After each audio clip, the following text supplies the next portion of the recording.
Et c'est l'heure du Journal de l'Afrique. Bonsoir à tous. Voici les titres de cette édition. Le sommet Union européenne-Afrique à Bruxelles. Il a été question de la Centrafrique, bien sûr, mais aussi du développement du continent. Paris et Berlin plaident pour un partenariat autour de la croissance. On va en parler avec notre invité, l'ivoirien Stanislas Zézé. Il a créé la première agence de notation d'Afrique francophone.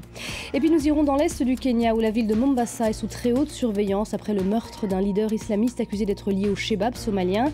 Le reportage de notre envoyé spécial. Enfin, nouveau scandale qui éclabousse Jacob Zuma à l'approche du scrutin du mois de mai. Le président sud-africain est accusé d'avoir fait rénover une résidence privée avec des fonds publics. Sa cote de popularité est en chute libre. Vous verrez le reportage de Caroline Dumais. À Bruxelles, le sommet Europe-Afrique s'est donc ouvert ce mercredi en présence d'une quarantaine de chefs d'État et de gouvernement. En préambule, un mini-sommet consacré à la Centrafrique. C'est officiel, les Européens vont envoyer des troupes en RCA. Écoutez les précisions de notre correspondante à Bruxelles, Cataline Landaburu.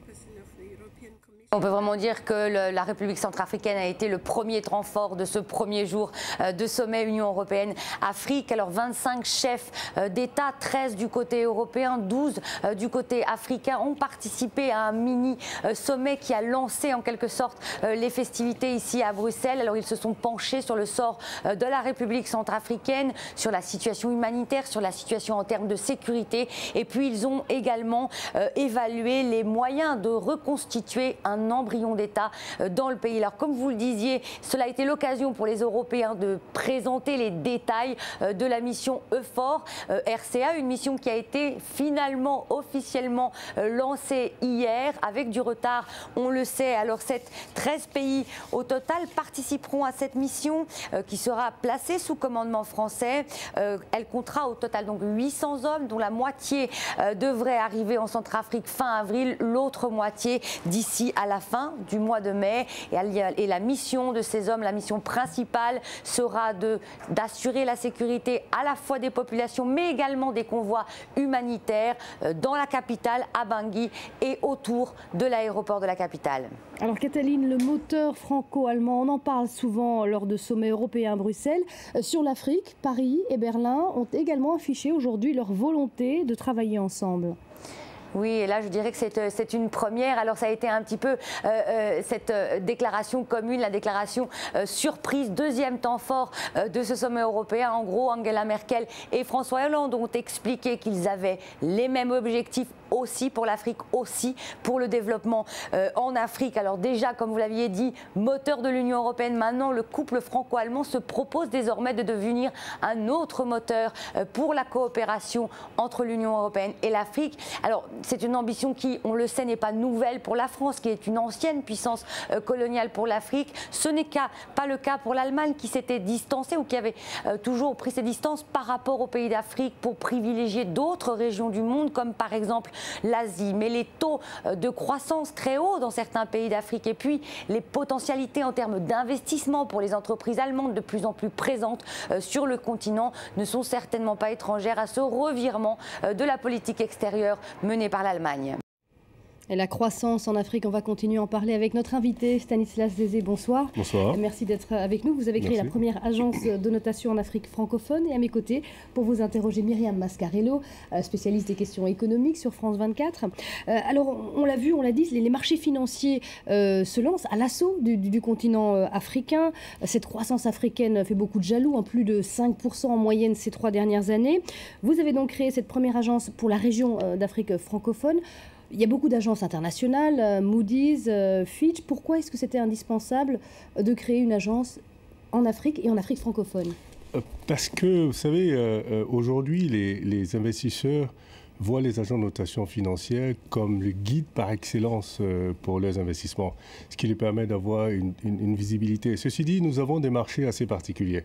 Les marchés africains sont assez particuliers. Il était nécessaire d'avoir une agence de notation de proximité, donc qui comprend les réalités et qui peut faire de la nuance dans l'interprétation des risques et qui maîtrise mieux l'environnement politique, socio-économique et culturel.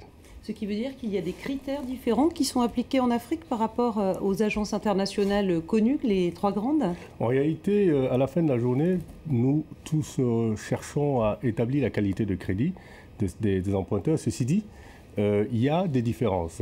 Les agences de notation internationale notent sur la base des devises étrangères pendant que nous notons sur la base de la monnaie locale, ce qui établit la vraie qualité intrinsèque de crédit de l'emprunteur, parce que c'est dans cette monnaie qu'il opère.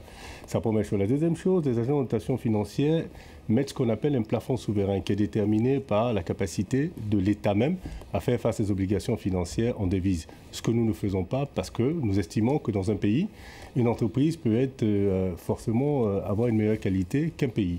Alors l'accès aux finances, la finance est diabolisée, on en a peur souvent, mais en même temps l'accès aux finances est un outil absolument central pour se développer. Quand les entreprises africaines en ce moment, si elles veulent surfer sur cette croissance économique et même l'accélérer, il faut qu'elles puissent investir, il faut qu'elles puissent faire face à leurs obligations et c'est tout le sens de cette notation, c'est de leur permettre de le faire. Absolument. Vous savez, aujourd'hui, nous notons plusieurs entreprises en Afrique et nous avons remarqué depuis que nous avons commencé que plusieurs de ces entreprises ont désormais un accès facile aux capitaux. Non seulement elles ont un accès facile, mais elles ont un accès qui correspond à leur qualité de crédit. Donc, mieux vous êtes noté, moins cher l'argent coûte. Déjà, vous avez accès à l'argent et les conditions, évidemment, de l'accès à cet argent-là sont fonction de votre qualité de crédit. Nous avons des exemples très clairs et très précis des entreprises qui ont réduit leur taux d'emprunt de 200, 400, voire 600 points de base en 5 ans. C'est extraordinaire pour leur développement. Alors avant la notation qui permet donc d'informer les investisseurs, c'est ça le but, c'est que l'investisseur puisse vraiment se rendre compte et évaluer le risque qu'il prend pour prêter son argent éventuellement donc à une entreprise.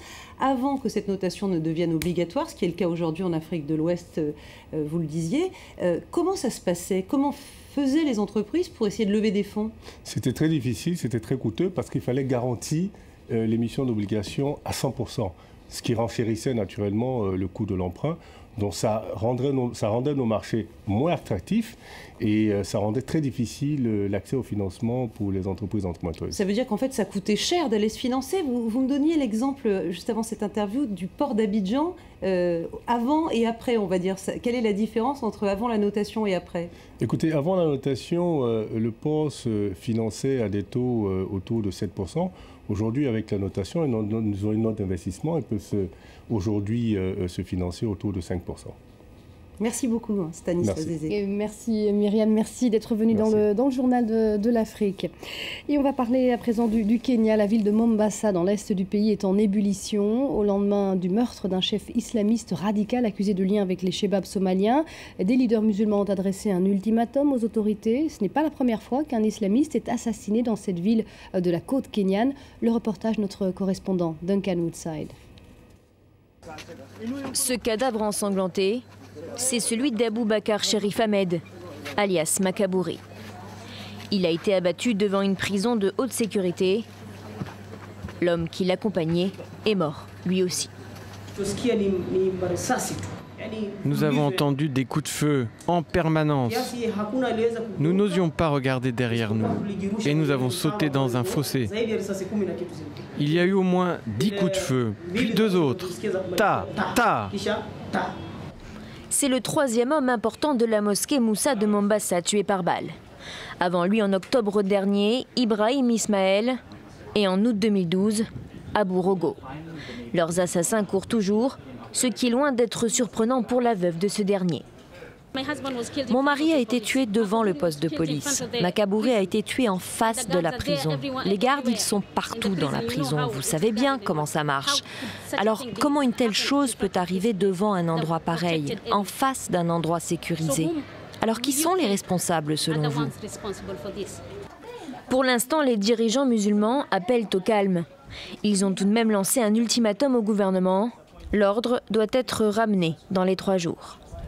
Il est indispensable qu'une action sérieuse soit mise en place. S'ils ne prennent pas des mesures pour arrêter le problème sécuritaire, alors nous descendrons dans les rues. C'est notre droit constitutionnel. Mombasa se prépare donc à des affrontements. L'ambiance pourrait dégénérer après la prière du vendredi. Le Soudan du Sud menacé d'une catastrophe humanitaire à l'approche de la saison des pluies. Alerte lancée par un responsable de l'ONU. Le Programme alimentaire mondial, lui, déplore un manque de financement. L'organisation a prévu de distribuer la nourriture à 25 000 personnes affectées par le conflit, rien que dans la région de Nial. Écoutez. Normalement, on ne devrait pas être là. Parce que d'habitude, nous prépositionnons de la nourriture, ce qui nous permet d'organiser une distribution beaucoup plus systématique. Ainsi, on peut subvenir aux besoins des plus vulnérables. Mais à cause du conflit, nous nous retrouvons dans une situation où nous devons larguer de la nourriture par avion pour qu'elle parvienne aux gens qui n'y ont pas eu accès pendant ces derniers mois. Un scandale de plus qui éclabousse Jacob Zuma et qui fait beaucoup parler en Afrique du Sud. Le président sud-africain est accusé d'avoir rénové une résidence privée avec des fonds publics. L'opposition réclame un débat au Parlement. Ce mercredi, c'était le dernier délai pour le faire. Le président a envoyé des justifications à l'Assemblée nationale, mais il ne s'est pas déplacé. Une nouvelle affaire qui tombe en tous les cas bien mal pour le président sud-africain à l'approche des élections prévues au mois de mai. Et c'est la fin de ce journal de l'Afrique. Je vous retrouve demain pour une nouvelle édition. Restez avec nous dans un instant. Aude Le Christ revient pour la suite de Paris Direct.